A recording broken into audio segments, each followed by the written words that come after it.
Le millionnaire qui aide une femme en travail dans un restaurant, mais son passé change tout. Si cette histoire vous intéresse, n'oubliez pas de vous abonner à notre chaîne et dites-nous de quelle ville vous nous regardez. Nous continuons. La pluie battait impitoyablement les rues du centre de Paris en ce jeudi après-midi. Le restaurant Le Tournesol, établissement traditionnel fréquenté par l'élite des affaires du quartier, maintenait son ambiance accueillante et sophistiquée, tandis que les cadres cherchaient refuge de l'averse pour leur déjeuner d'affaires. L'arôme de risotto et d'épices fines emplissait l'air, se mêlant au bourdonnement des conversations et au tintement des couverts contre la porcelaine.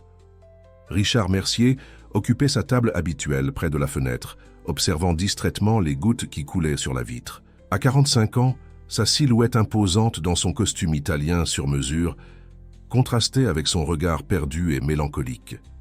Peu savaient que cet homme, considéré comme l'un des plus grands entrepreneurs du marché immobilier français, portait un secret qui le consumait depuis 15 ans. Le serveur s'approcha discrètement, versant plus de vin dans son verre. Richard ne le remarqua même pas. Ses pensées vagabondaient vers un passé qu'il tentait désespérément d'enterrer. Les souvenirs de cette nuit au bloc opératoire le hantaient encore. Les moniteurs qui bipaient, l'équipe en panique et lui, un jeune obstétricien prometteur, voyant ses rêves s'effondrer avec la vie qu'il n'avait pas réussi à sauver. La cloche de la porte du restaurant tinta, annonçant l'arrivée d'un nouveau client. Une jeune femme entra en chancelant, complètement trempée. Sa robe simple collée à son corps révélait une grossesse à un stade avancé. Ses cheveux, noirs gouttèrent sur le tapis rouge, tandis que ses yeux effrayés parcourèrent l'espace à la recherche d'un endroit où se cacher. Marie, comme on le découvrirait plus tard, s'était enfuie ce matin-là du refuge Sainte-Claire. L'endroit qui aurait dû être son sanctuaire s'était transformé en cauchemar. Enceinte et seule, sans famille ni amis, elle n'avait eu d'autre choix que de s'échapper lorsqu'elle avait réalisé que sa vie et celle du bébé étaient en danger en raison de la négligence et des mauvais traitements.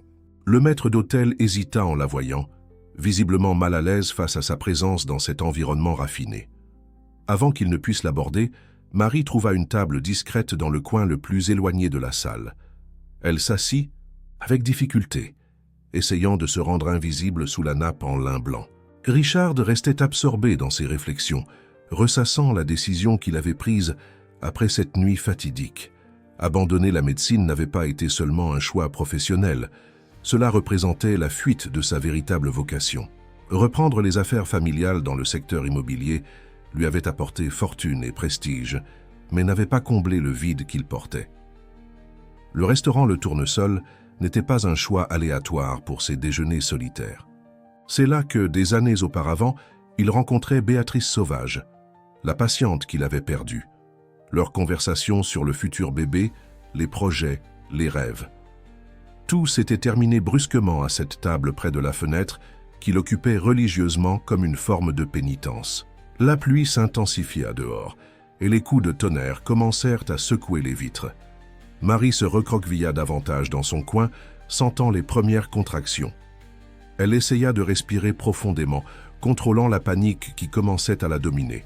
Elle ne pouvait pas attirer l'attention. Elle ne pouvait pas laisser quiconque la trouver. L'horloge marquait 14h37 quand un cri aigu déchira l'atmosphère raffinée du restaurant. Tous les regards se tournèrent vers le coin sombre où se trouvait Marie. Elle avait glissé de sa chaise, tombant sur le sol froid, les mains agrippées à son ventre. La poche des os s'était rompue et le travail commençait là même, au milieu du restaurant. Le chaos s'installa rapidement. Les serveurs couraient, désorientés, les clients se levaient effrayés. Certains prenaient leur téléphone pour filmer la scène. Le gérant paniqué criait à l'aide, demandant s'il y avait un médecin sur place. Richard resta paralysé sur sa chaise, sentant le sang se glacer dans ses veines. Le destin, ironique et implacable, lui présentait un choix qui pourrait redéfinir son existence. Le temps semblait s'être figé, tandis que Richard luttait contre ses propres démons. Les cris de Marie résonnaient dans le restaurant, se mêlant au brouhaha croissant des clients. Une dame âgée essayait de calmer la jeune femme, tandis que le gérant criait désespérément à l'aide au téléphone. C'est alors que quelque chose s'éveilla en Richard. Des années de formation et d'instinct médical émergèrent à travers les couches de peur et de culpabilité. Il se leva brusquement, chaise grinçant contre le sol. D'un pas ferme, Il traversa la salle en direction de la femme. Sa voix, auparavant un murmure intérieur de doute, retentit clair et autoritaire. « Je suis médecin. S'il vous plaît, faites de la place. » L'annonce provoqua une vague de soulagement collectif. Les clients s'écartèrent, formant un cercle respectueux autour de la scène. Parmi eux, une femme en tailleur rouge observait attentivement, son regard analytique enregistrant chaque détail. Sophie Allard, journaliste d'investigation au Portail, Vérité, était là pour un article sur la corruption dans le secteur immobilier. Le destin lui présentait une histoire complètement différente. Richard s'agenouilla à côté de Marie, essayant de contrôler le tremblement de ses mains. 15 ans s'étaient écoulés depuis la dernière fois qu'il avait fait un accouchement. Les souvenirs de cette nuit tragique menaçaient de paralyser ses mouvements, mais l'état critique de la patiente exigeait une action immédiate. « Comment vous appelez-vous » demanda-t-il, tout en évaluant rapidement la situation. « Marie » répondit-elle entre deux contractions. « Marie, je suis le docteur Mercier. Je vais vous aider, d'accord ? J'ai besoin que vous me fassiez confiance. » La jeune femme acquiesça, s'agrippant à sa main avec une force surprenante. Richard commença à donner des ordres précis. Il demanda des serviettes propres, de l'eau chaude, du gel hydroalcoolique des toilettes. Il improvisa un brancard avec des tables jointes, recouvertes de nappes en lin du restaurant. Le gérant, retrouvant son sang-froid, coordonnait l'équipe pour répondre à chaque demande. Sophie continuait d'observer, son intérêt professionnel, aiguisé par la manière dont cet homme en costume italien gérait la situation. Il y avait quelque chose de familier dans son nom, dans ses gestes. Son intuition journalistique lui disait qu'il y avait plus dans cette histoire qu'un simple acte d'héroïsme. Le travail progressait rapidement, peut-être trop rapidement. Richard remarqua que quelque chose n'allait pas quand il vit la coloration bleuâtre sur les lèvres du bébé qui commençait à apparaître. Le cordon ombilical était enroulé autour du cou de l'enfant. Un moment d'hésitation traversa son visage, et pendant un instant, les souvenirs de Béatrice menacèrent de le submerger. « Docteur !» La voix effrayée de Marie le ramena à la réalité. « Tout va bien, mentit-il, gardant la voix ferme. Mais j'ai besoin que vous fassiez exactement ce que je vous dis. » Avec des mouvements précis, Richard commença la manœuvre pour dérouler le cordon. Chaque seconde semblait une éternité. La sueur coulait sur son front, tachant son costume italien. Les personnes autour retenaient leur souffle, certaines filmant avec leur téléphone, d'autres priant en silence. Sophie avait sorti son enregistreur, captant chaque moment. Son attention fut captée par quelque chose que Richard murmura pendant la procédure. « Pas cette fois, Béatrice. » Le nom provoqua un frisson dans son corps. Béatrice, sa sœur aînée, qu'elle avait perdue lors d'un accouchement difficile des années auparavant. Finalement, d'un mouvement habile, Richard libéra le cordon. Le cri fort et sain du bébé brisa la tension de l'environnement. Des applaudissements spontanés éclatèrent dans le restaurant. Marie pleurait de soulagement et de gratitude, tandis que Richard enveloppait le nouveau-né dans des serviettes propres. « C'est une fille », annonça-t-il, la voix chargée d'émotion. « Une fille forte et en bonne santé. » Les sirènes de l'ambulance arrivèrent enfin, brisant ce moment magique. Les ambulanciers prirent en charge les soins de la mère et de l'enfant, tandis que Richard s'éloignait discrètement. Ses mains tremblaient encore, mais quelque chose avait changé. La sensation d'impuissance qui le poursuivait depuis 15 ans commençait à se dissiper. Sophie resta dans le restaurant bien après le départ de l'ambulance. Assise à la même table que Richard avait occupée, ses doigts tapotaient nerveusement sur son ordinateur portable pendant qu'elle cherchait frénétiquement. Le nom de cet homme, associé à la médecine et à Béatrice, avait réveillé des souvenirs douloureux qu'elle avait tenté d'enterrer pendant des années. L'écran de l'ordinateur illuminait son visage concentré, tandis qu'elle fouillait dans d'anciennes archives de journaux. La recherche commença à révéler des résultats intrigants.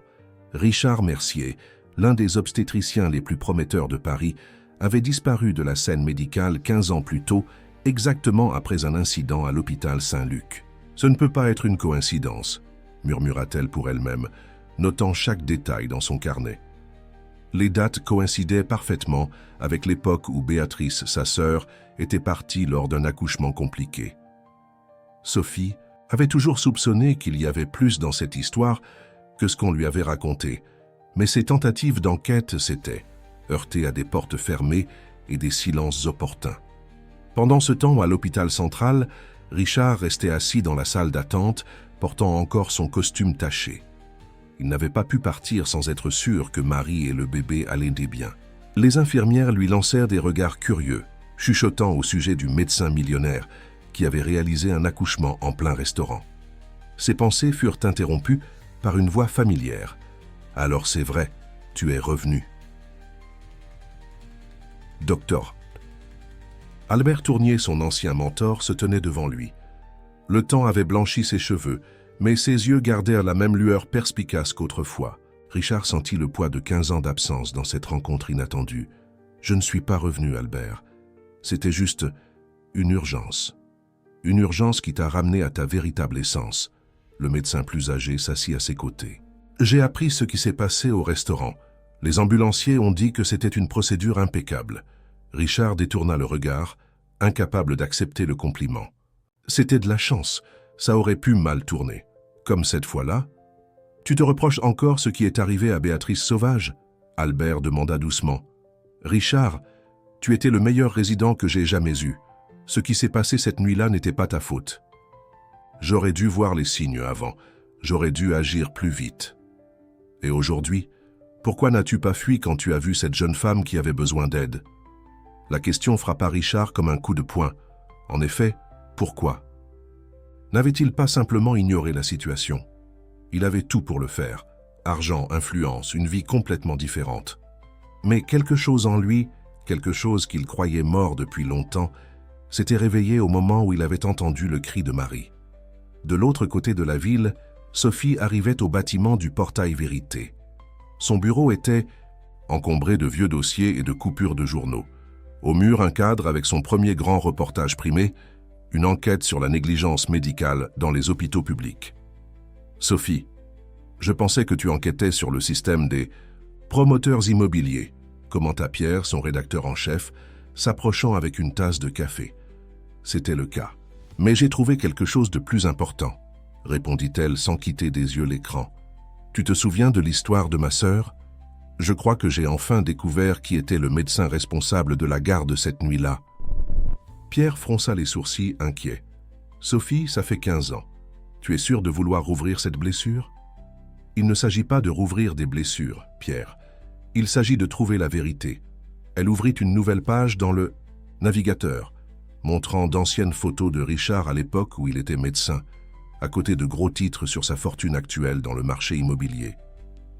Cet homme a abandonné la médecine après un incident et s'est transformé en l'un des plus grands hommes d'affaires du pays. Mais aujourd'hui, il a ressurgi de nulle part pour sauver une mère et son bébé en plein restaurant. Pourquoi quelqu'un ferait-il cela après tant de temps? Quel est l'angle de ton article? Sophie hésita un moment. Je ne sais pas encore. Mais il y a quelque chose dans cette histoire, quelque chose qui doit être raconté. De retour.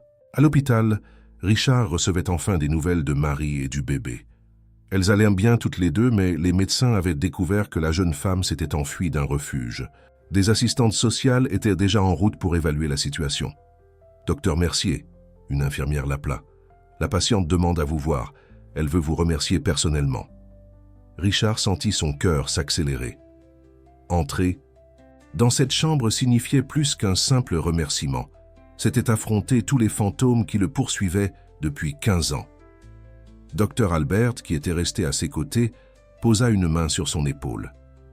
Parfois, Richard, le destin, nous donne une seconde chance, non pas pour effacer le passé, mais pour en tirer des leçons. La chambre d'hôpital était silencieuse, à l'exception du léger bip du moniteur cardiaque. Marie, encore pâle mais avec un sourire serein, tenait la petite dans ses bras. Quand Richard entra, ses yeux se remplirent de larmes de gratitude. « Docteur, je ne sais même pas comment vous remercier, » commença-t-elle, mais sa voix se brisa d'émotion. Richard s'approcha avec hésitation, observant la scène avec un mélange de joie et d'appréhension. La nouveau-née dormait paisiblement, ses petits doigts agrippés à la couverture de l'hôpital. L'image était si semblable à cette nuit d'il y a 15 ans, mais l'issue, Dieu merci, était complètement différente. « Pas besoin de me remercier, » répondit-il doucement. « Comment allez-vous ? » ?»« Bien, grâce à vous. » Marie s'ajusta dans le lit. « Les médecins ont dit que sans votre Rapidité. Si cela avait pris quelques minutes de plus, elle ne termina pas la phrase, mais la signification planait lourdement dans l'air. Richard déglutit, luttant contre les souvenirs qui menacèrent de le submerger. L'important est que tout aille bien maintenant. Je voulais que vous sachiez, j'ai choisi son nom. Marie sourit, regardant sa fille. Je vais l'appeler Marine. Marine Mercier. La surprise fit Richard reculer d'un pas. Mercier? Oui, je veux qu'elle porte le nom de l'homme qui nous a sauvés. Si vous le permettez, bien sûr. Avant que Richard ne puisse répondre, un mouvement à la porte attira son attention. 2 assistantes sociales entrèrent dans la chambre, accompagnées d'une femme qu'il reconnut immédiatement, Sophie Allard. « Monsieur Mercier », Sophie s'avança, son ton professionnel masquant à peine la tension dans sa voix. « Pourriez-vous m'accorder » Quelques minutes, Richard jeta un dernier regard à Marie et au bébé avant de suivre Sophie dans le couloir. Son cœur martelait dans sa poitrine. Il y avait quelque chose dans le regard de la journaliste qui le rendait inquiet.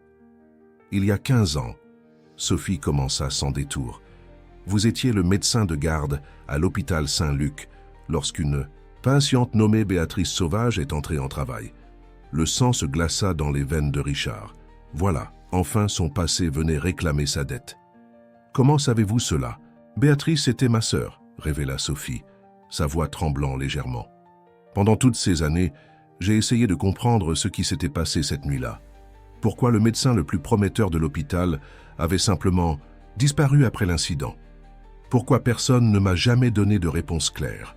Richard s'appuya contre le mur, sentant le poids de 15 ans de culpabilité menaçant de l'écraser. J'ai fait tout ce que je pouvais. Je ne suis pas ici pour vous accuser, Sophie l'interrompit. Plus maintenant. Voir ce que vous avez fait aujourd'hui, comment vous avez sauvé cette jeune femme et son bébé, cela a changé quelque chose en moi. Dans la chambre à côté, les assistantes sociales discutaient avec Marie. La jeune femme, entre les larmes, relatait les abus subis au refuge Sainte-Claire. Sophie, qui écoutait la conversation, prenait des notes rapides dans son carnet. « Monsieur Mercier, continua-t-elle, j'enquête sur une série de dénonciations contre des refuges de la ville. Le cas de Marie n'est pas isolé, mais j'ai besoin de comprendre. J'ai besoin de savoir la vérité sur ce qui est arrivé à ma sœur pour pouvoir aller de l'avant. » Richard ferma les yeux, respirant profondément. Quand il les rouvrit, il y avait une nouvelle détermination dans son regard. « Venez avec moi, dit-il.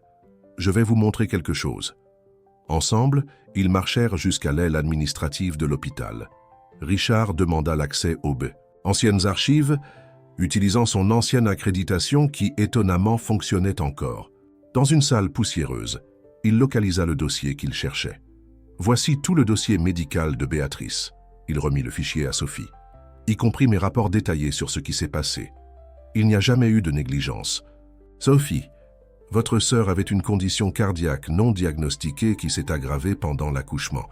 Nous avons fait tout ce qui était possible, mais... » Sophie feuilletait les documents d'une main tremblante, des années de doute, trouvant enfin des réponses. « Pourquoi ne nous avez-vous jamais dit cela? Pourquoi avez-vous fui? » « Parce que je me suis blâmé. J'ai pensé que j'aurais dû voir les signes avant, que j'aurais dû demander plus d'examens.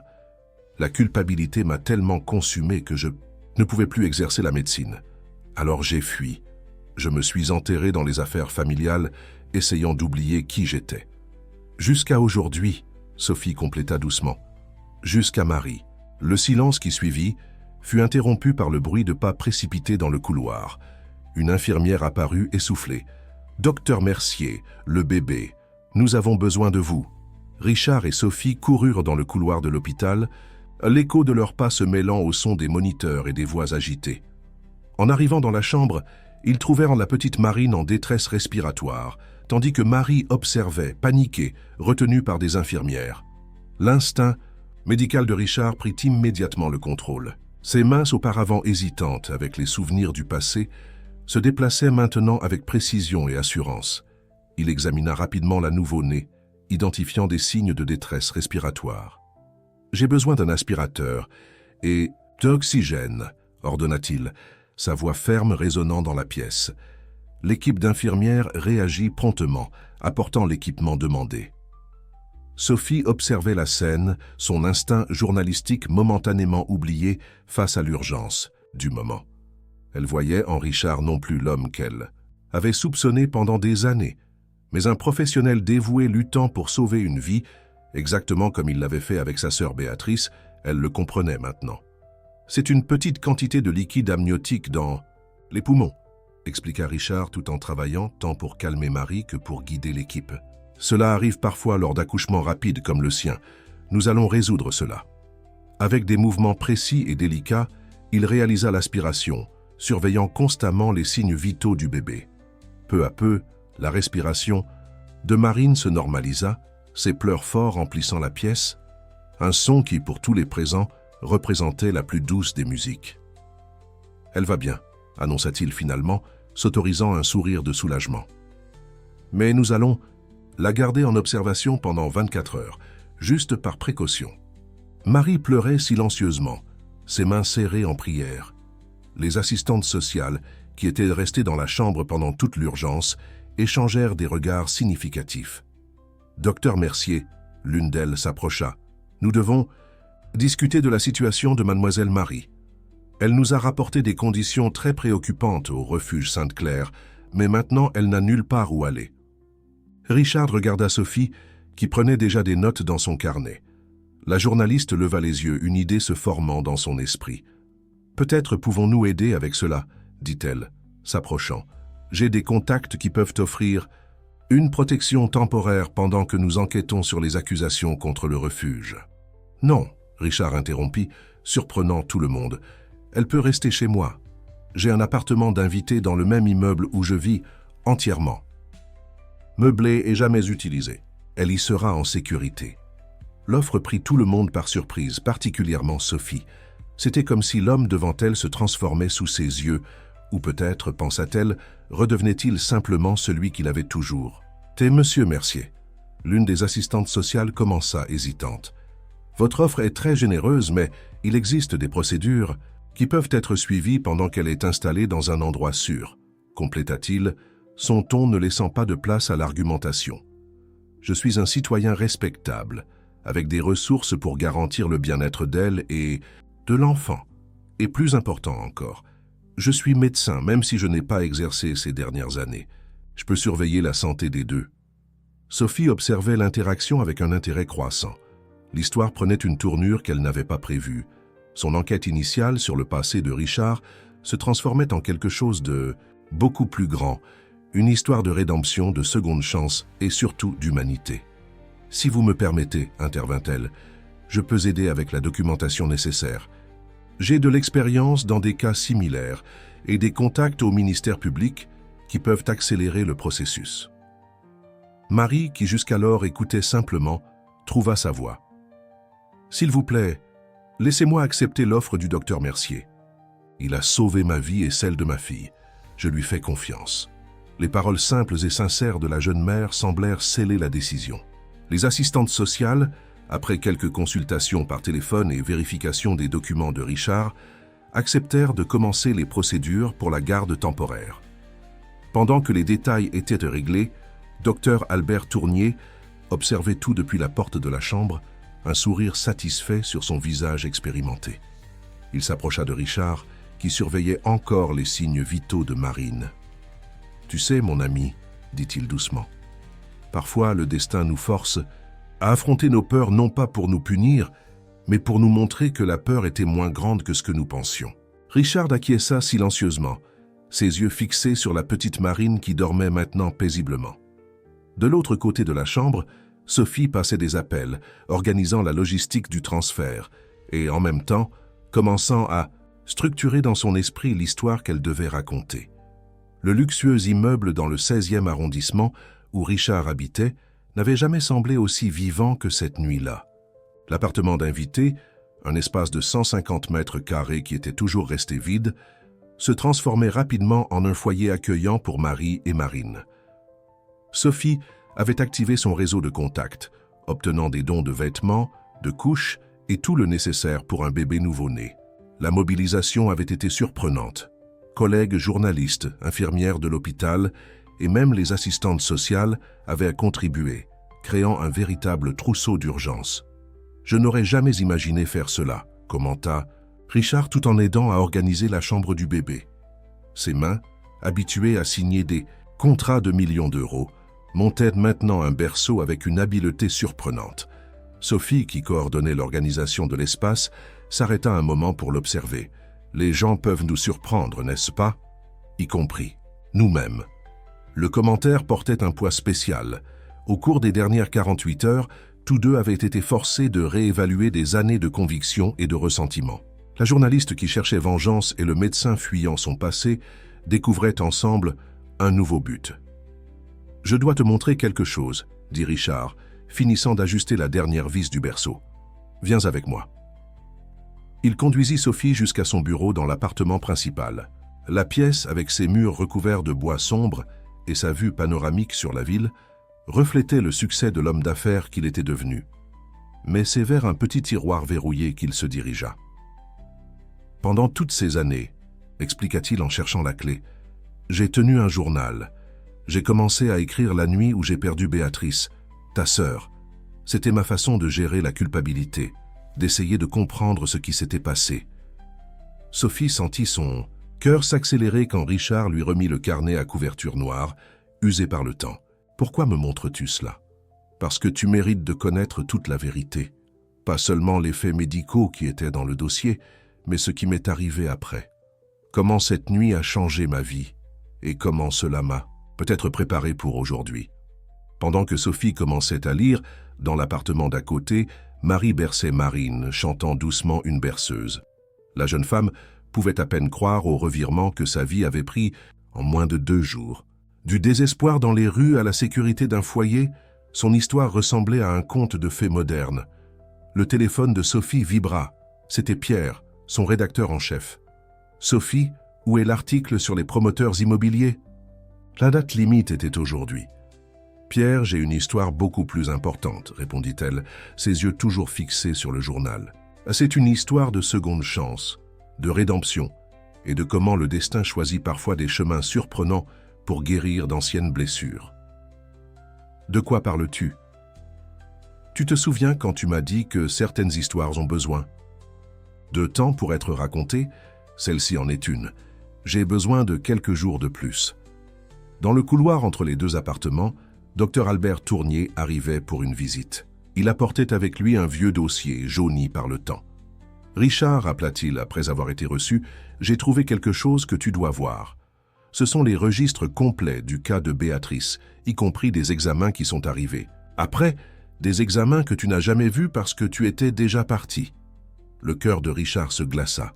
« Quels examens ? » « Ceux qui prouvent que tu avais raison depuis le début.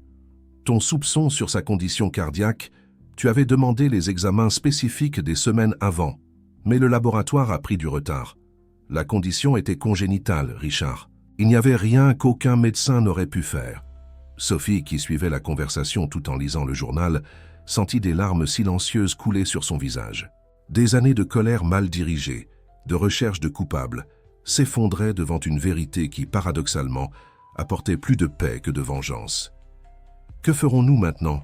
demanda-t-elle, la voix étranglée. Richard regarda par la fenêtre, observant la ville qui s'étendait sous le ciel nocturne.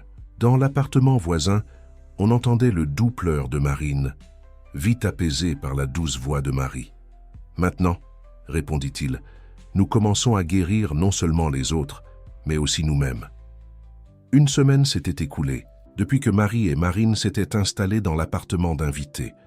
La routine dans le luxueux immeuble s'était complètement transformée. Les gardiens de l'immeuble s'étaient déjà habitués aux visites fréquentes de Sophie, qui partageait son temps entre l'enquête sur le refuge Sainte-Claire et la rédaction de son nouveau reportage. Ce matin-là, un dimanche, Richard prenait son café sur la terrasse quand il entendit de légers coups à sa porte. C'était Marie avec Marine dans les bras. « Docteur Mercier, commença-t-elle hésitante, puis-je vous parler ?» Richard indiqua la chaise à côté de lui, remarquant l'expression préoccupée sur le visage de la jeune femme. « Bien sûr, et s'il te plaît, appelle-moi Richard. C'est à propos du refuge. » Marie ajusta Marine dans ses bras, le bébé dormant paisiblement. « Sophie m'a dit qu'ils essaient de me localiser. Ils disent que je suis parti sans autorisation, qu'ils peuvent saisir la justice. » L'inquiétude. Dans sa voix était palpable. Richard sentit une vague de protection l'envahir. « Ne t'inquiète pas, nous avons déjà les assistantes sociales de notre côté. » Et Sophie rassemble des preuves sur les irrégularités du lieu. « Ce n'est pas seulement ça, » poursuivit Marie, sa voix tremblant légèrement. « Il y a d'autres filles là-bas, d'autres femmes enceintes. Que leur arrive-t-il maintenant? Je n'arrête pas d'y penser. » À ce moment, l'ascenseur de l'étage s'ouvrit, révélant Sophie accompagnée d'une dame élégante aux cheveux gris.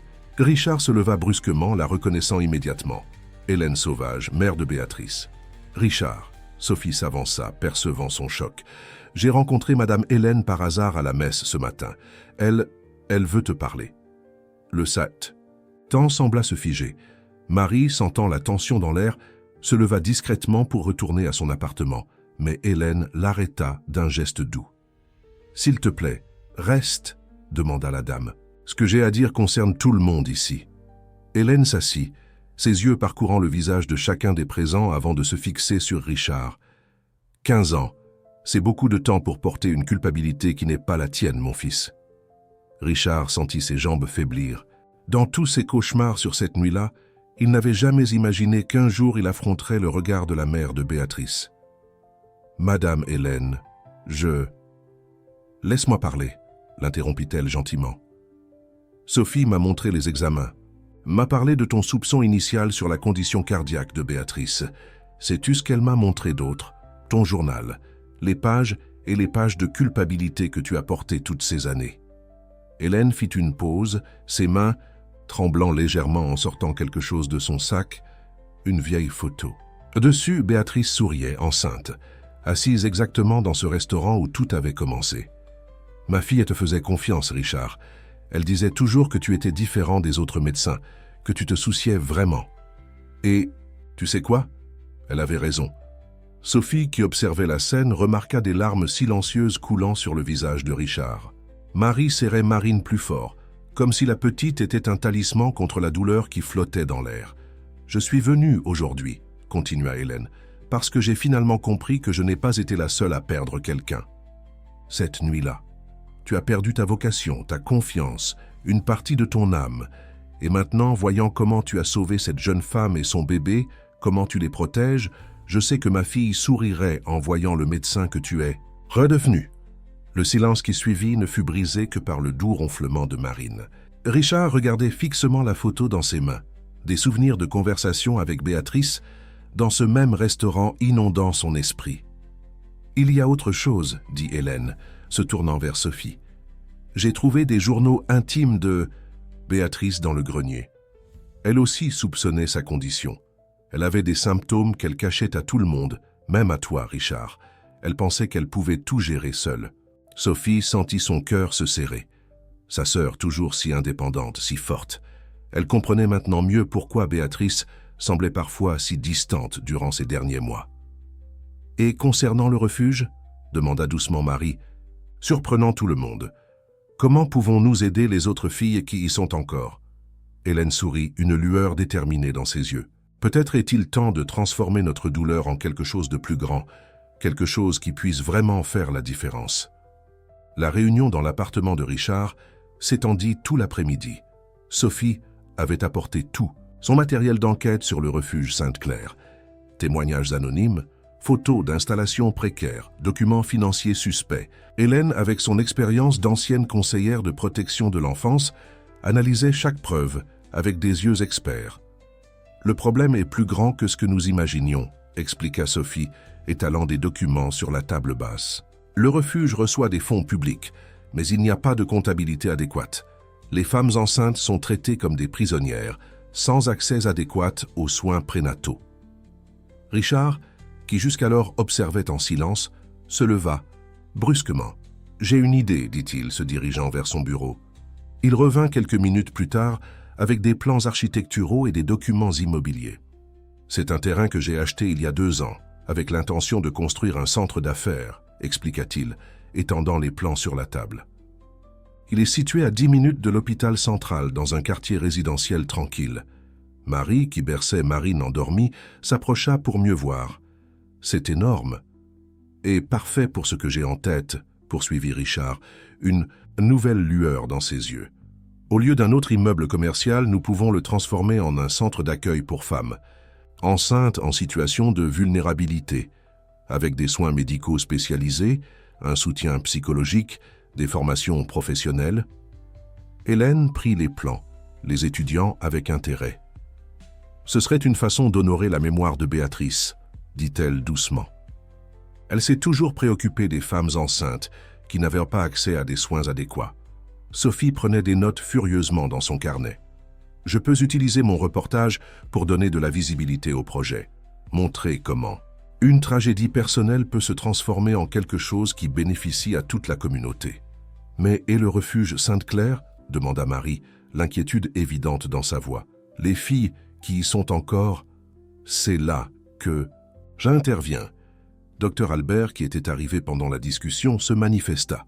J'ai des contacts au Conseil régional de médecine et au ministère public. Avec les preuves que Sophie a collectées, nous pouvons faire pression pour une enquête officielle. Richard marcha jusqu'à la fenêtre, observant le soleil se coucher sur la ville. 15 ans plus tôt, cette nuit fatidique, il avait fui sa vocation, s'enterrant dans les chiffres et les affaires. Maintenant, l'univers lui présentait une chance de rédemption plus grande qu'il n'avait jamais imaginée.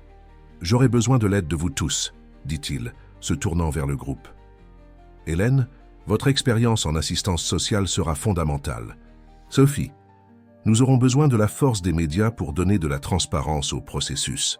Dr Albert, vos contacts institutionnels seront essentiels. » Marie, qui jusqu'alors était restée plus silencieuse, éleva la voix. « Et je peux aider en racontant mon histoire, en montrant pourquoi des lieux comme celui-ci sont si nécessaires. » Marine choisit ce moment pour se réveiller, son doux, pleurs résonnant dans l'appartement.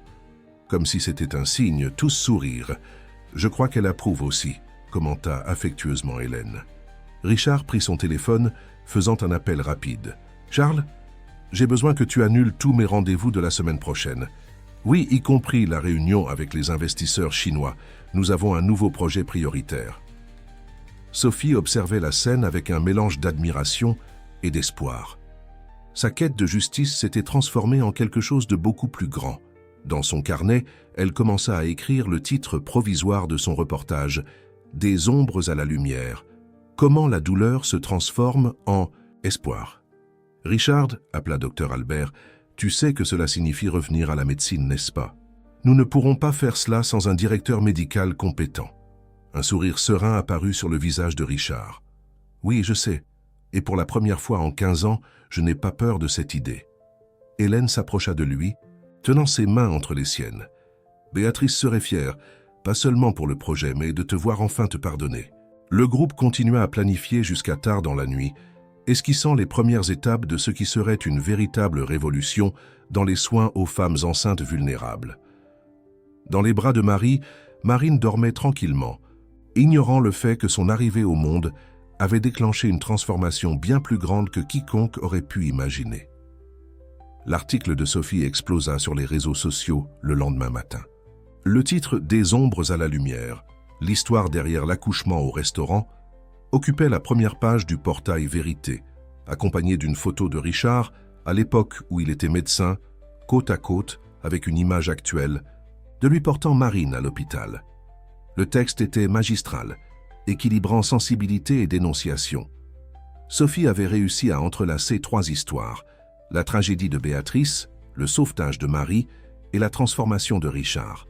Les dénonciations contre le refuge Sainte-Claire occupaient une section spéciale, soutenue par des témoignages anonymes et des documents compromettants. « Cela va provoquer un tsunami », prévint Pierre, le rédacteur en chef, quand l'article fut mis en ligne. « Nous recevons déjà des dizaines d'appels. D'autres médias veulent des interviews, des politiciens s'expriment ?» Sophie observait l'agitation dans la rédaction avec un mélange de fierté et d'appréhension. Et les gens, du refuge, une réaction. Ils ont essayé d'obtenir une injonction pour empêcher la publication, mais n'ont pas réussi. Notre service juridique a garanti que tout est bien documenté.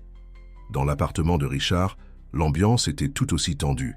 Son téléphone ne cessait de sonner, avec des appels de partenaires, de journalistes et même d'anciens collègues de l'hôpital. Marie et Marine avaient été temporairement transférées dans un appartement meublé à une autre adresse, protégé par un service de sécurité privé. Le Conseil régional de médecine veut se prononcer, informa Dr Albert, entrant dans l'appartement avec plusieurs journaux sous le bras. Ils sont divisés. Certains allèguent que tu as exercé illégalement la médecine au restaurant, d'autres soutiennent que c'était une situation d'urgence. Richard feuilletait les journaux, distraitement son visage fatigué reflétant des nuits mal dormies. Et qu'en est-il du projet du centre d'accueil? Les réactions sont étonnamment positives. J'ai déjà reçu 5 appels de collègues voulant participer bénévolement. Hélène est en réunion avec des représentants du secrétariat d'assistance sociale. Il semble qu'ils veulent établir un partenariat. Le téléphone de Richard sonna à nouveau. C'était Sophie. « Richard, nous devons parler. Des complications sont apparues. » Une demi-heure plus tard, Sophie arriva à l'appartement accompagnée par Hélène. La journaliste semblait nerveuse, chose rare dans sa posture toujours confiante. « J'ai reçu un appel anonyme, » commença-t-elle, posant une clé USB sur la table. Quelqu'un du refuge a divulgué des informations sur un système beaucoup plus grand. Ce n'est pas seulement de la négligence. Il y a un système organisé d'appropriation indue de fonds publics impliquant des personnes puissantes. Hélène s'assit lourdement sur le canapé. Et il y a plus. Certaines des filles qui sont passées par le refuge, leurs histoires sont terribles. Manipulation psychologique, documents falsifiés. Que faisons-nous maintenant? Demanda Richard, sa voix trahissant l'inquiétude. Nous continuons, répondit fermement Sophie, mais nous devons être encore plus prudents. Les personnes impliquées sont influentes, ont des connexions politiques. Dr Albert, qui écoutait tout en silence, se manifesta. Peut-être est-il temps d'accélérer nos plans. Plus vite nous établirons le centre d'accueil, plus il sera difficile pour eux de riposter. Richard marcha jusqu'à son bureau, prenant un dossier de documents. J'ai déjà pourvu au transfert du terrain à une fondation sans but lucratif. Le projet architectural est prêt. Nous pouvons commencer les travaux dans 2 semaines. Et Marie, demanda Hélène, est-elle en sécurité? Je l'ai installée avec Marine dans un endroit protégé, assura Richard. Mais elle est inquiète. Elle veut participer plus activement au projet. Elle veut aider d'autres femmes qui ont vécu ce qu'elle a vécu. Sophie sourit, malgré la tension. Elle est plus forte que nous ne l'imaginons, elles le sont toutes. Un coup à la sonnette interrompit la conversation. C'était Charles, l'assistant de Richard, avec une expression préoccupée sur le visage. Docteur Mercier, le conseil d'administration de la société immobilière exige une réunion d'urgence. Il menace d'un vote de défiance. Richard échangea des regards avec les présents. Son empire commercial, construit au cours de 15 ans, était en danger. Mais, pour la première fois, cela ne semblait pas si important. « Fixe la réunion », répondit-il calmement. « Il est temps qu'ils comprennent que certaines choses sont plus importantes que l'argent. » Sophie prit quelques notes dans son carnet. « J'aurai besoin d'une déclaration de ta part, Richard. Le public doit comprendre pourquoi l'un des plus grands hommes d'affaires du pays risque tout pour cette cause. »« Je ne risque pas tout, » corrigea-t-il doucement. « Je suis enfin en train de récupérer qui je suis vraiment. » Hélène s'approcha, posant une main sur son épaule. « Béatrice disait souvent que tu avais une lumière dans les yeux quand tu parlais de sauver des vies. Cette lumière revient, Richard. » L'auditorium de la société immobilière était plein. Actionnaires, conseillers et cadres attendaient tendus l'arrivée de Richard. Le brouhaha cessa lorsqu'il entra, accompagné non pas d'avocats ou de consultants, mais de Sophie, Hélène et Dr Albert. « Messieurs, commença-t-il, sa voix ferme, résonnant dans l'environnement. Je sais que beaucoup d'entre vous ont des doutes sur mes récentes décisions. Certains remettent même en question ma capacité de leadership. » Des diapositives commencèrent à être projetées derrière lui. Ce n'étaient pas des graphiques financiers ou des projections de marché, mais des images du projet du centre d'accueil. Ce que vous voyez est plus qu'un projet social. C'est une révolution dans la façon dont nous traitons nos femmes enceintes les plus vulnérables. Et oui, je suis prêt à investir une partie considérable de mes ressources personnelles dans cela. L'un des conseillers les plus anciens se leva. « Richard, personne ne remet en question la noblesse de la cause, mais vous mélangez des questions personnelles avec les affaires. Cela peut affecter la valeur des actions, la confiance des investisseurs. » « Oh, Contraire, intervint Sophie, distribuant des dossiers au présent. Des études montrent que les entreprises avec un fort engagement social ont de meilleures performances à long terme.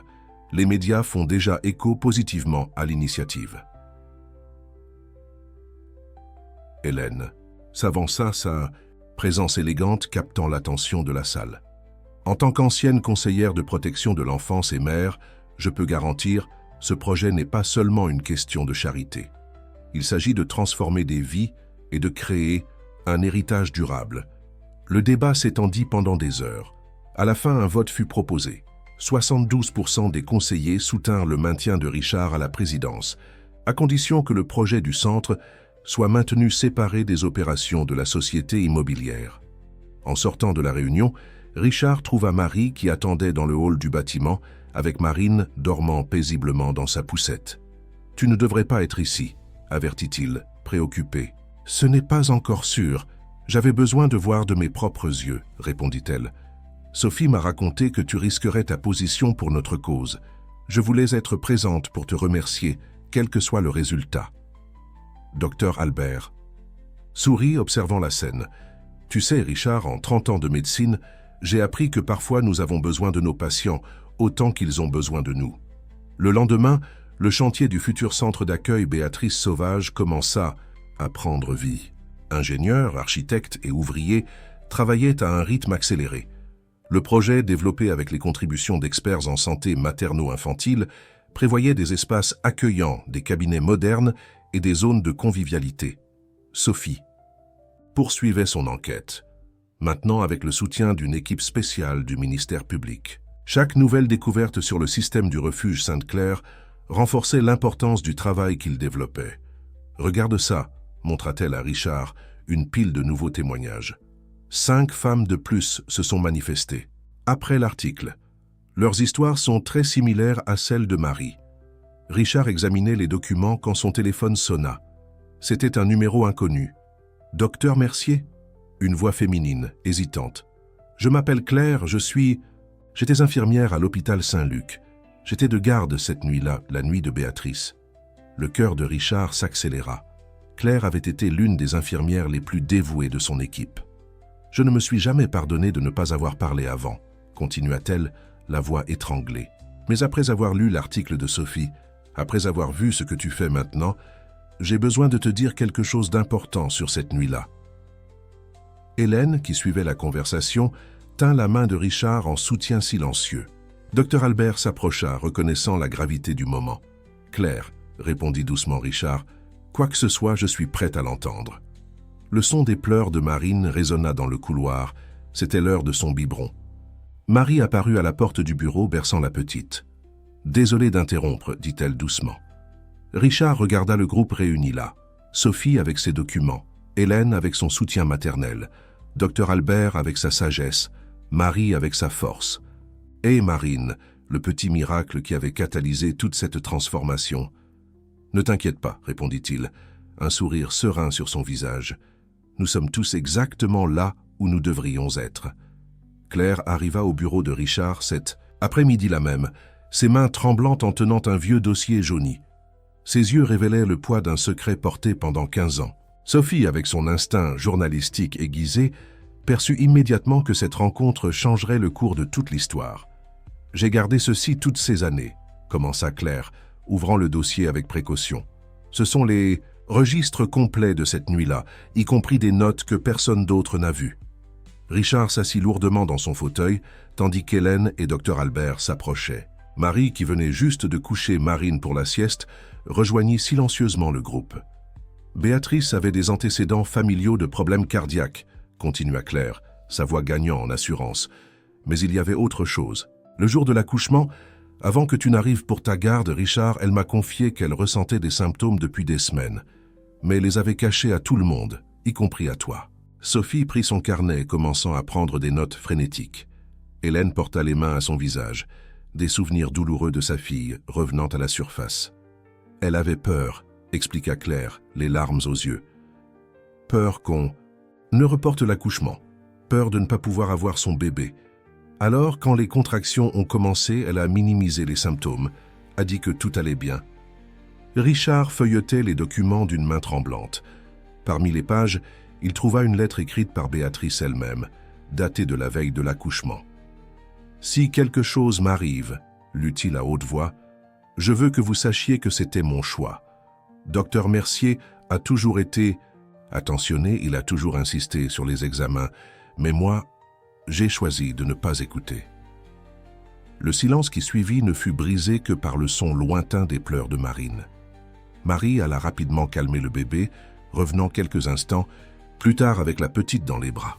« Il y a plus, » continua Claire, sortant une enveloppe scellée du dossier. « Béatrice a laissé ceci pour toi, Richard. Elle m'a demandé de le remettre au cas où quelque chose arriverait. Mais quand tu as disparu, quand tout s'est effondré, je n'ai pas eu le courage. » D'une main tremblante, Richard ouvrit l'enveloppe. L'écriture délicate de Béatrice remplissait la page. « Cher Richard, si tu lis ceci, cela signifie que mes choix ont eu des conséquences que je ne peux plus affronter. Je veux que tu saches que tu as été plus que mon médecin. Tu as été mon ange gardien qui a essayé de me protéger même contre moi-même. Ne porte pas la culpabilité de mes décisions. Utilise ton don pour continuer à sauver des vies, pour faire la différence dont tu as toujours rêvé. Avec affection, Béatrice. » Hélène sanglotait silencieusement, soutenue par Sophie. Dr Albert posa une main sur l'épaule de Richard qui restait en état de choc, relisant la lettre à plusieurs reprises. « Pourquoi as-tu décidé de révéler cela maintenant ?» demanda doucement Sophie à Claire. « Parce que j'ai vu dans ton article ce que Richard est en train de faire. Le centre d'accueil, la façon dont il a sauvé Marie et Marine. Il mérite de connaître la vérité.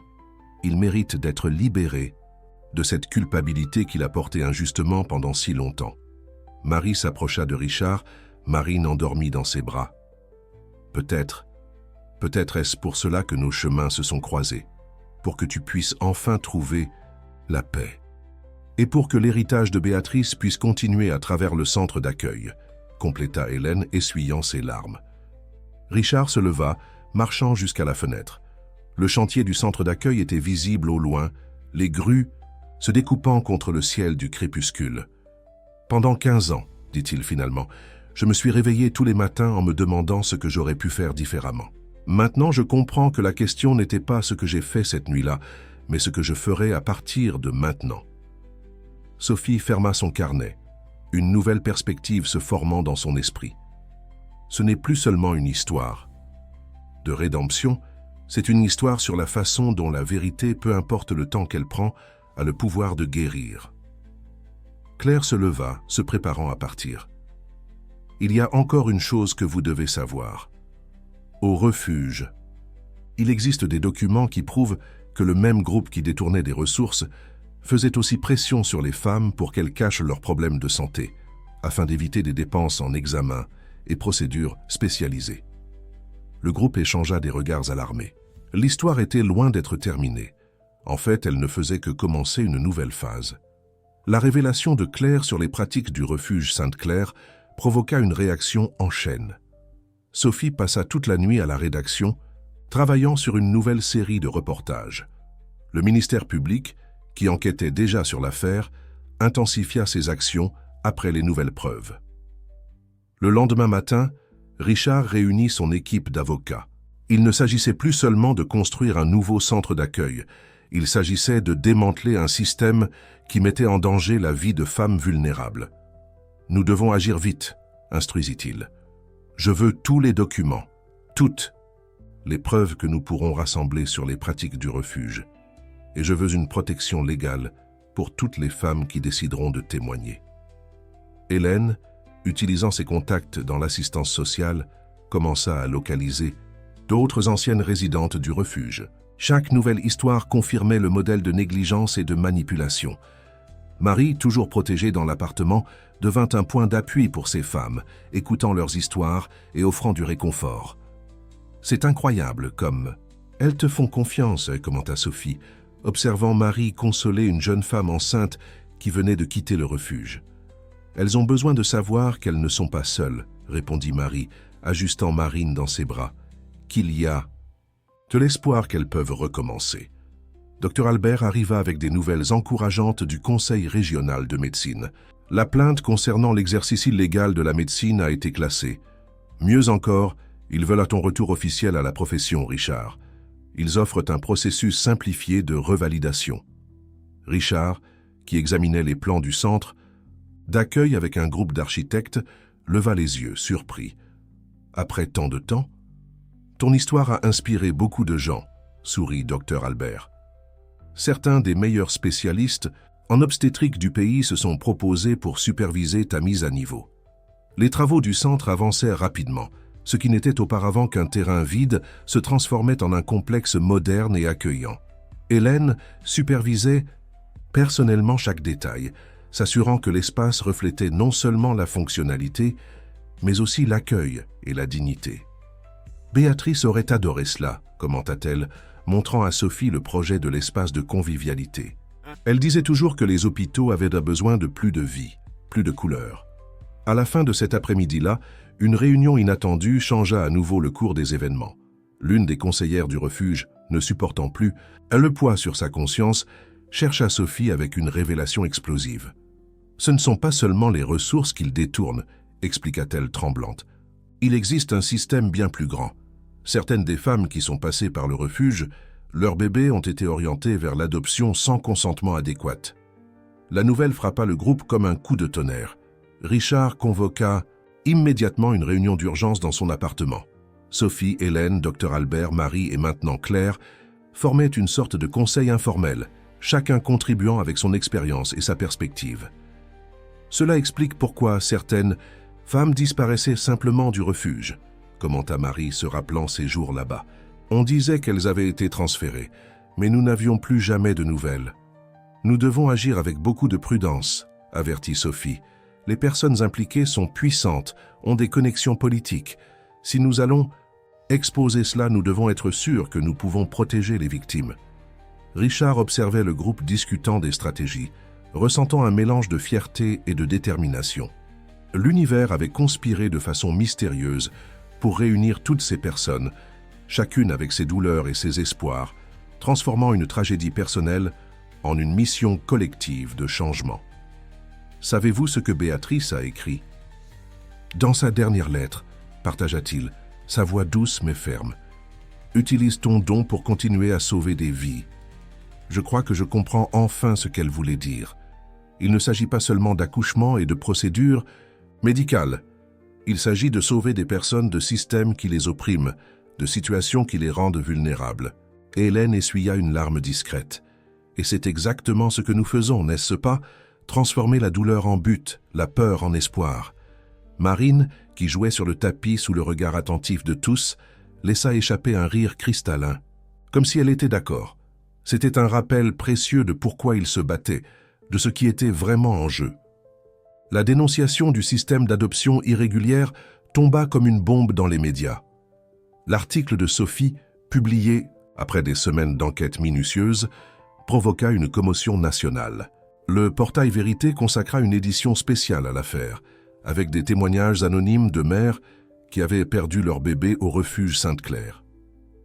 Les appels ne cessent pas, informa Pierre à Sophie, tandis qu'elle organisait une montagne de documents sur son bureau.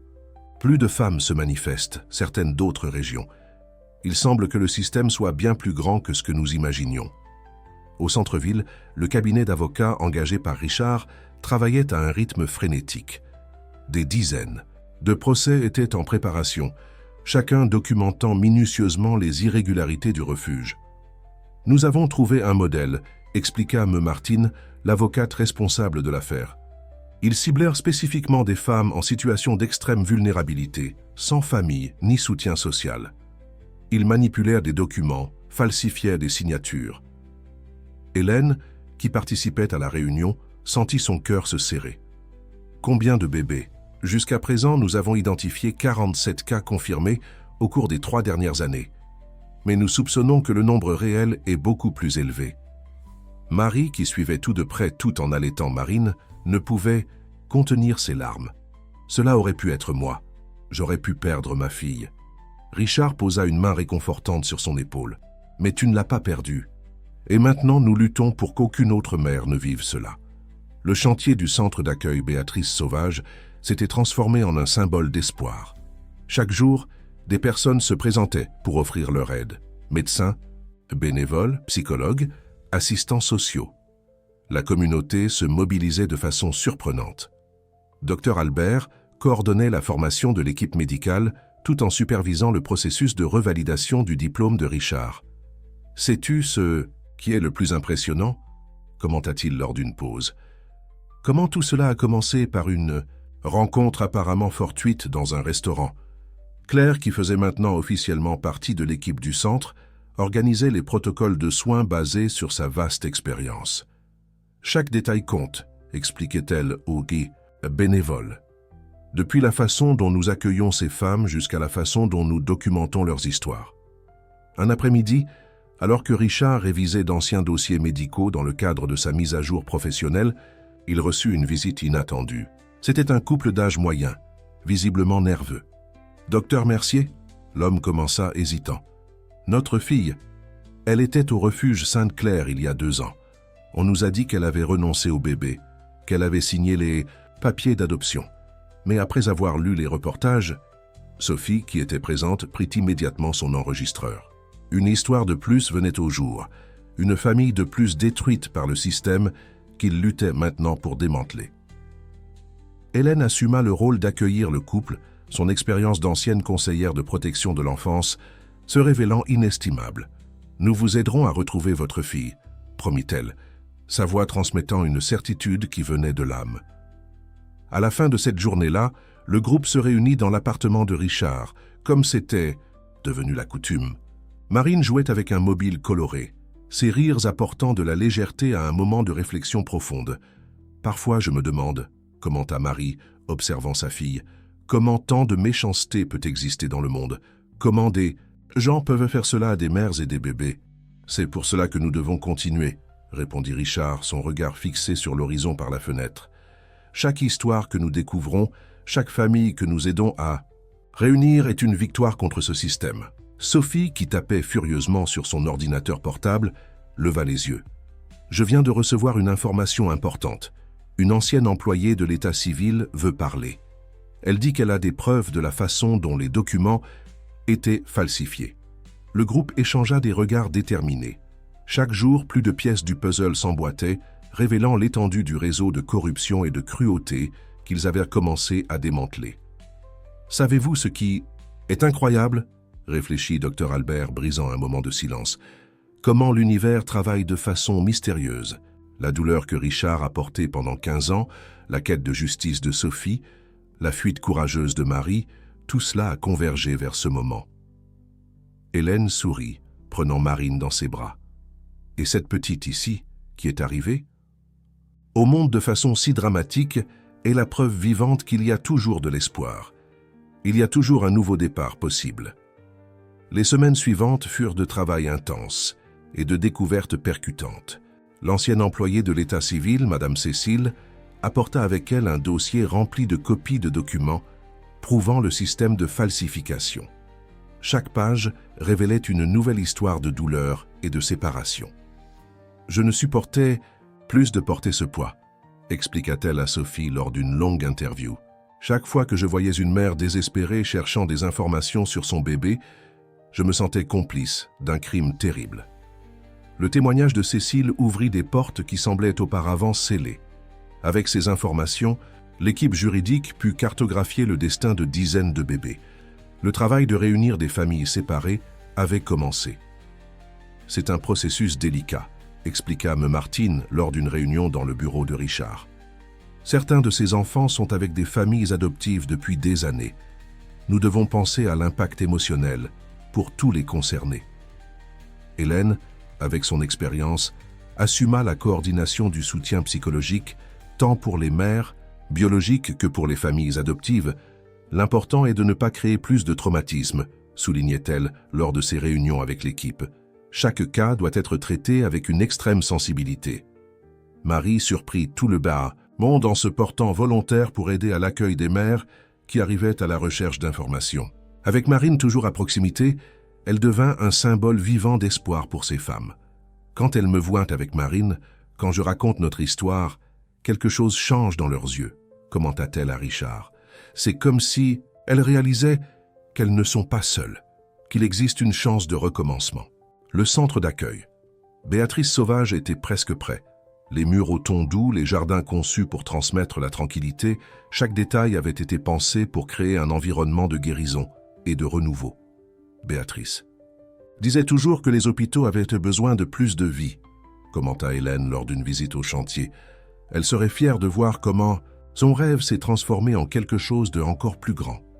Richard, qui consacrait ses matinées au programme de revalidation et ses après-midi au centre, se sentait de plus en plus proche de sa véritable vocation.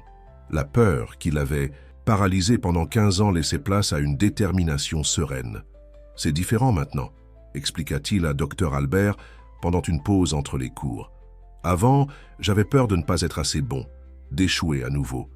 Aujourd'hui, je comprends que notre plus grande force vient justement de reconnaître notre humanité, nos limites. » Sophie continuait sa série de reportages, se concentrant maintenant sur les histoires de réunions familiales. Son travail s'était transformé en une mission personnelle de donner une voix à ceux qui avaient été réduits au silence pendant si longtemps. Un après-midi, alors que le groupe se réunissait pour passer en revue les avancées de la semaine, Claire apporta une nouvelle émouvante. La première famille avait été réunie. Une mère qui avait perdu contact avec sa fille il y a 3 ans avait enfin pu l'embrasser à nouveau.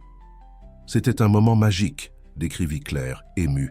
La famille adoptive, quand elle a appris la véritable histoire, a décidé de maintenir le contact, de permettre à la fillette de connaître ses origines. Marie, berçant Marine qui dormait tranquillement, sentit des larmes de joie couler sur son visage. Chaque bébé que nous aidons à retrouver sa mère est une victoire non seulement contre le système qui nous a opprimés, mais aussi pour notre propre guérison. Richard observait la scène avec un mélange de gratitude et de détermination.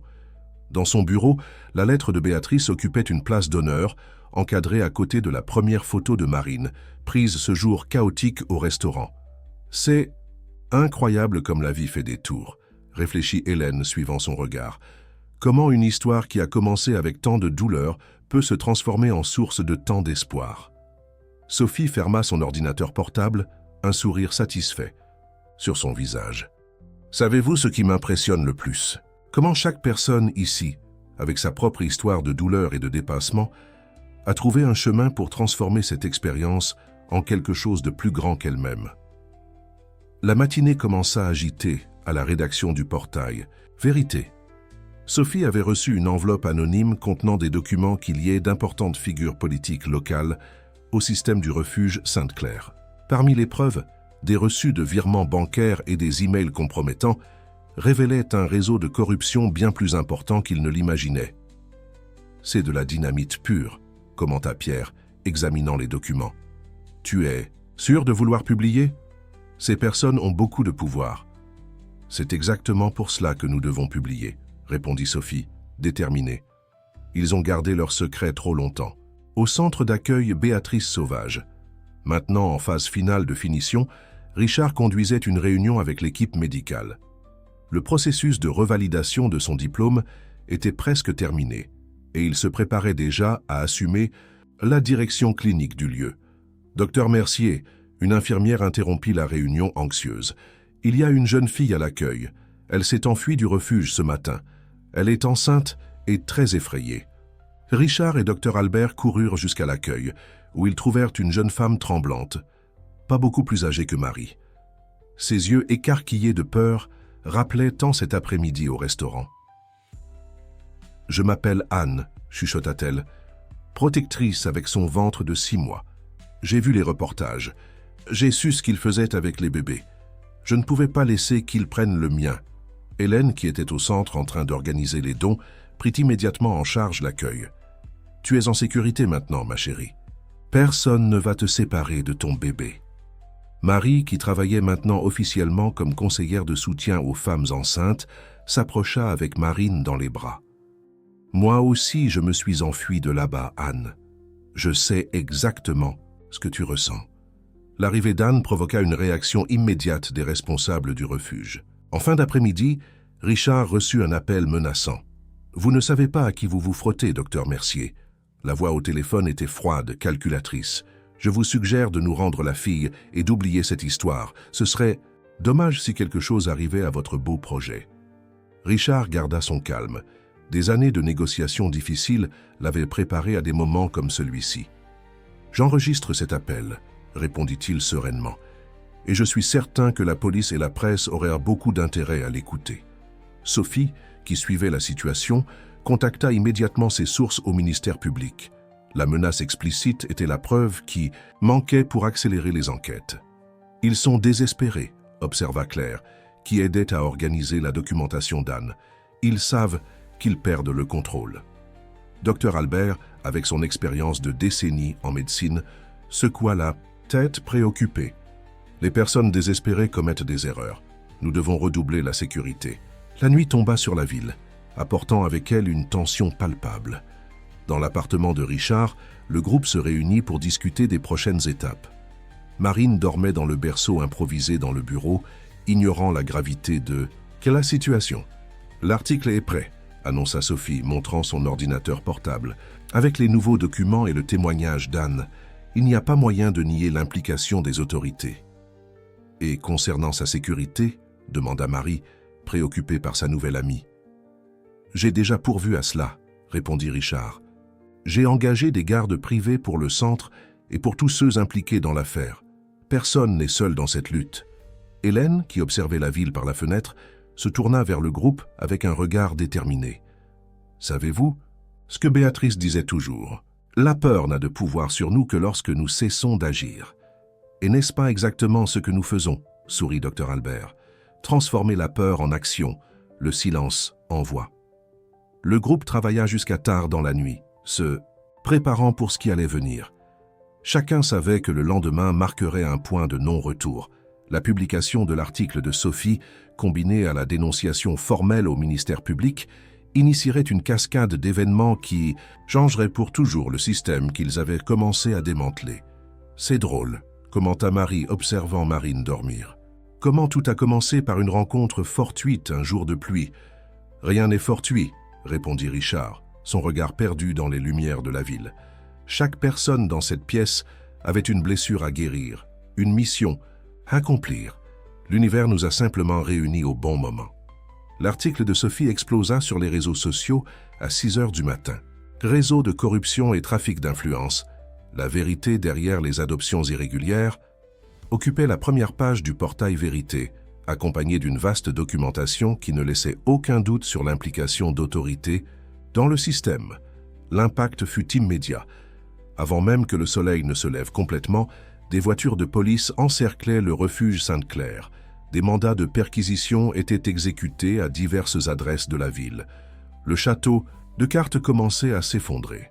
Au centre d'accueil Béatrice Sauvage, l'équipe se préparait pour une journée historique. C'était la date de l'inauguration officielle, coïncidant par hasard avec le jour de la publication de l'article.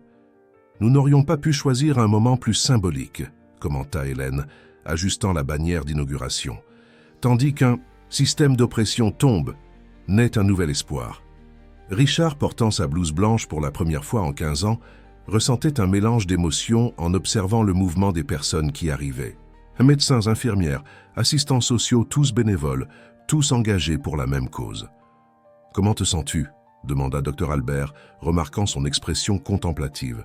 « En paix », répondit simplement Richard. « Enfin en paix. » Marie arriva avec Marine, toutes deux habillées spécialement pour l'occasion. La petite, maintenant âgée de quelques mois, souriait à tout le monde, charmant les présents avec sa joie contagieuse. « Regardez qui est là !» s'exclama Claire, s'approchant avec Anne, qui semblait plus forte et confiante après des semaines de soins et de soutien. La cérémonie d'inauguration fut simple mais significative. Sur l'estrade improvisée, Richard observa l'assistance remplie de visages familiers et de nouveaux alliés. Sophie, avec son enregistreur toujours prêt, capturait chaque moment. Hélène, aux côtés des parents de Béatrice, tenait un portrait de sa fille, dont le sourire semblait plus lumineux que jamais. « Ce centre naît d'une histoire de douleur », commença Richard dans son discours, mais se transforme en un phare d'espoir. Chaque personne présente ici fait partie de cette transformation. Chacun de vous est une brique dans cette construction de dignité et d'amour. Les paroles furent interrompues par un brouhaha à l'entrée. Un groupe de femmes arrivait, toutes anciennes résidentes du refuge, certaines avec leurs bébés, d'autres encore enceintes. Elles avaient vu la nouvelle et venaient offrir leur témoignage, chercher de l'aide, faire partie du changement. « Voyez, » murmura Sophie, émue, « comment une vérité révélée peut libérer tant de personnes. » Hélène organisa rapidement l'équipe pour accueillir les nouvelles venues. Marie, avec son expérience personnelle, devenait naturellement un pont de connexion et de compréhension. En milieu d'après-midi, alors que le centre pulsait avec sa première vague de soins, Richard reçut un appel du Conseil régional de médecine. Sa licence avait été officiellement revalidée. Dr Richard Mercier était de retour, en activité ne portant plus le poids de la culpabilité, mais la responsabilité des soins. « Sais-tu ce qu'il y a de plus beau dans tout cela ?» commenta Dr Albert, observant l'activité au centre. « Comment chaque personne ici a trouvé sa propre guérison en aidant d'autres à guérir. » Sophie, qui terminait de mettre à jour son article avec les derniers événements, sourit. C'est comme si chaque histoire individuelle était un chapitre d'un livre plus grand, un récit de rédemption collective. Dans le jardin du centre, spécialement conçu pour être un espace de paix et de réflexion, Hélène rassembla le groupe principal à la fin de la journée. Marine jouait avec un mobile coloré, ses rires résonnant comme une musique de fond. Béatrice disait toujours que les rêves ne meurent pas, ils se transforment juste, partagea-t-elle, regardant le portrait de sa fille. Je crois que je comprends. Enfin ce qu'elle voulait dire. Richard observa le groupe que le destin avait réuni de façon si improbable. Sophie, la journaliste qui cherchait la justice. Marie, la jeune mère qui avait trouvé sa force. Hélène, qui avait transformé la douleur en but. Dr Albert, le mentor qui n'avait jamais abandonné. Claire, qui avait eu le courage de révéler la vérité.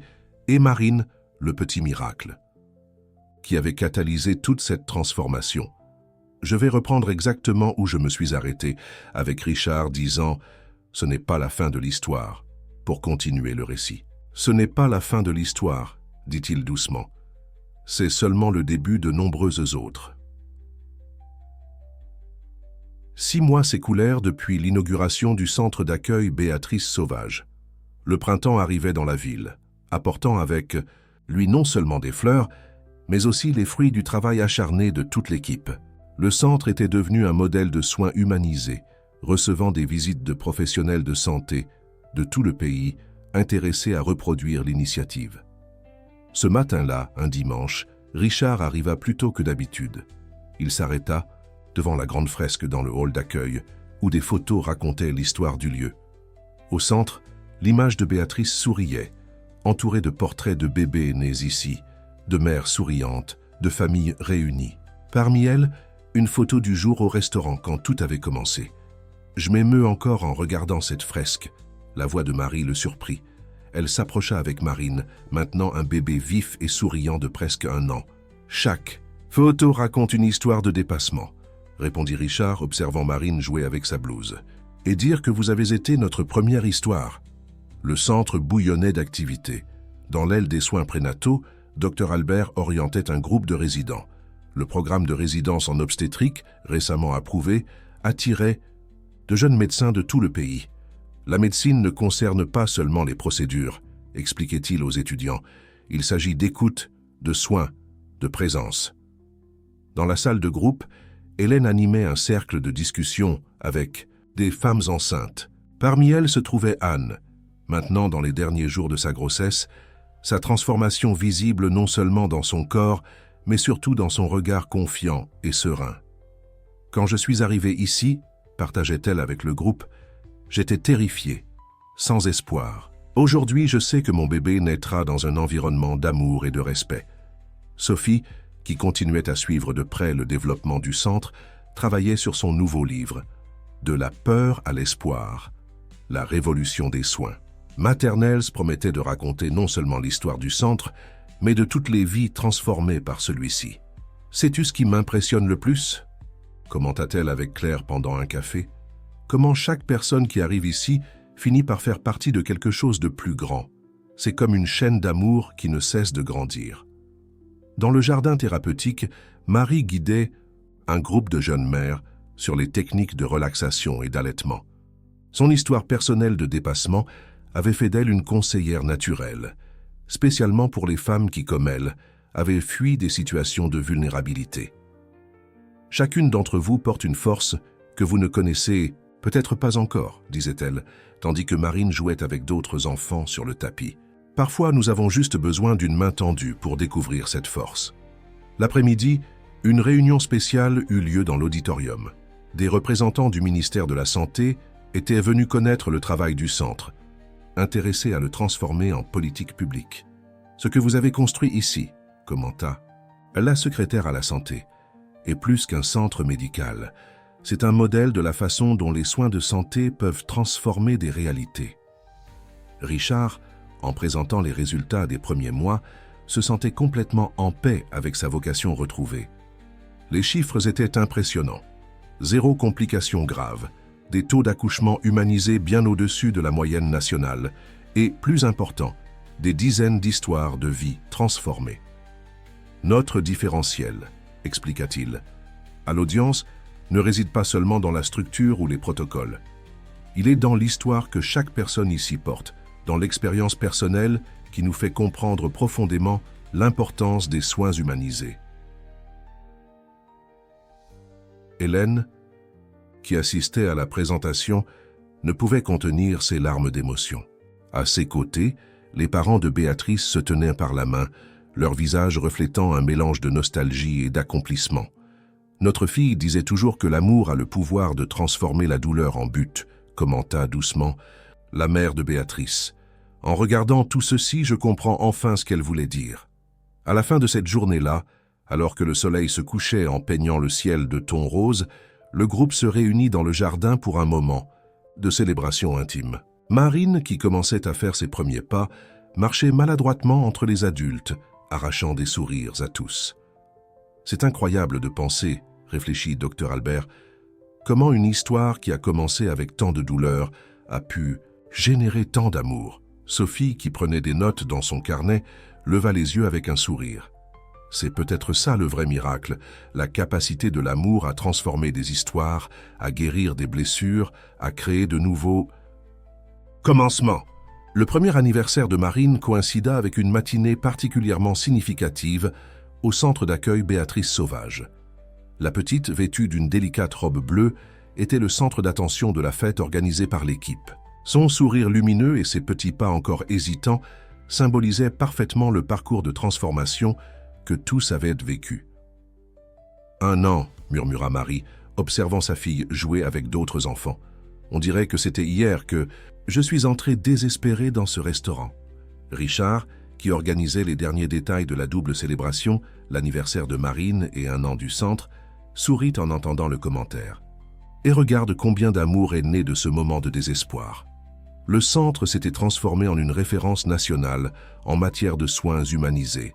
Les murs, autrefois vides, affichaient maintenant une galerie d'histoires à succès.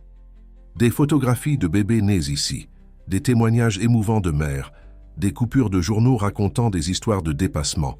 Chaque image, un témoignage du pouvoir de la compassion et des soins. Sophie, qui venait de revenir d'une série de conférences sur son livre, maintenant best-seller, se réunissait avec son équipe pour un nouveau projet. Un documentaire sur la transformation du système d'accueil maternel dans le pays. « Il ne s'agit pas seulement du centre », expliquait-elle, tout en ajustant sa caméra. « Il s'agit de comment une histoire personnelle de douleur peut déclencher une révolution d'amour. » Hélène, qui coordonnait maintenant un réseau national de centres d'accueil inspiré du modèle créé ici, souriait en voyant la cour pleine de vie. Des femmes enceintes participaient à des cours de yoga. Des enfants jouaient dans l'aire de jeux thérapeutiques. Des familles entières trouvaient ici un espace de guérison et de renouveau. « Béatrice serait si fière », commenta-t-elle, arrangeant le portrait de sa fille qui occupait une place d'honneur à l'accueil. Son rêve a grandi au-delà de toute attente. Dr Albert, maintenant coordinateur du programme de résidence médicale du centre, observait ses élèves avec une fierté paternelle. Chaque nouveau médecin formé ici porte non seulement des connaissances techniques, mais surtout la compréhension du pouvoir transformateur des soins humanisés. La fête de Marine réunit tous ceux qui avaient fait partie de cet incroyable voyage. Anne, avec son bébé de 3 mois dans les bras, partageait des expériences avec d'autres mères. Claire, qui restait dédiée au centre, coordonnait une équipe croissante d'infirmiers spécialisés en soins maternaux-infantiles. Au moment du joyeux anniversaire, Richard demanda la parole. Son discours ému captait l'essence de ce que tous ressentaient. Il y a un an, en ce même lieu, nous inaugurions plus qu'un centre médical. Nous inaugurions un espace où la douleur se transforme en espoir, où la peur se transforme en force, où les histoires tristes gagnent de nouvelles fins heureuses. Marine, notre petite guerrière, représente toutes les vies qui ont été et continueront d'être transformées ici. Sa première année de vie est aussi la première année d'une nouvelle ère dans les soins maternels de notre pays. Marie, les larmes aux yeux, compléta « Et chaque nouvelle mère qui arrive ici trouve non seulement des soins médicaux, mais une famille, un lieu où elle peut être véritablement accueillie et comprise. » Sophie, qui enregistrait tout, réalisa qu'elle était face à la fin parfaite pour son documentaire. Parfois, réfléchit-elle, les histoires les plus puissantes sont celles qui nous montrent comment l'amour peut fleurir même dans les endroits les plus improbables. À la fin de la fête, alors que le soleil se couchait à l'horizon, le groupe se réunit pour une photo spéciale. Marine, dans les bras de Marie, souriait à côté de Richard. Hélène, Dr Albert, Claire, Sophie et tous les autres qui avaient fait partie de cet incroyable voyage se positionnèrent autour. Au fond, le portrait de Béatrice semblait sourire, bénissant ce moment. « Vous savez, » commenta Richard, regardant le groupe, « on dit qu'il n'existe pas de coïncidence, seulement des rencontres prédestinées. Chaque personne ici avait une blessure à guérir, une mission à accomplir. L'univers nous a simplement réunis au bon moment. Et regardez ce que nous avons construit ensemble, » compléta Sophie, baissant sa caméra. « Une histoire qui continuera, d'inspirer et de transformer des vies pour des générations. » Marine, comme si elle comprenait l'importance du moment, laissa échapper un de ses rires contagieux, remplissant l'environnement de joie. C'était le son le plus pur de l'espoir, de l'amour, de la vie, suivant son cours naturel de guérison. Et de renouveau. Et ainsi, sous le ciel orangé de ce crépuscule spécial, le centre d'accueil Béatrice Sauvage continuait sa mission de transformer des histoires de douleur en récits d'amour et de dépassement, prouvant que, lorsque les soins sont offerts avec une véritable compassion, il n'y a pas de limite au pouvoir transformateur de l'amour.